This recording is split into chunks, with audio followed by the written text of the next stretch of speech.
today's video, we will make a distinction between setups for and processes for vacuum filtration and hot gravity filtration. So filtration is isolating an impurity or a crystal from a liquid solution. In vacuum filtration, you will need a filter flask, use tubing to connect to a vacuum trap, and since you have a solution of crystals and solvents, you are going to need something at the top to catch all of those crystals by using a Buchner funnel and a piece of filter paper. Before adding in your solution, wet a filter paper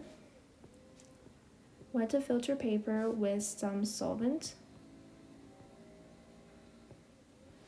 and then you can dump your things in, but swirl it before you dump it in. And then the crystals will stay at the top, solution stay at the bottom when you're done.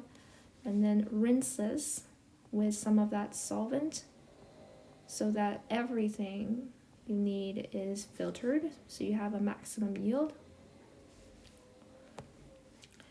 And yeah, so this is used to separate crystal from solvent. Make sure everything that you use here is cold solvent. And by the way, there's an adapter here, a Buchner adapter connected to this filter flask. Yes, so there is an adapter. Don't forget about that. You need a Buchner funnel, filter paper, adapter, vacuum trap, vacuum tube. Hot gravity filtration is used to filter hot, saturated solutions to remove insoluble impurities.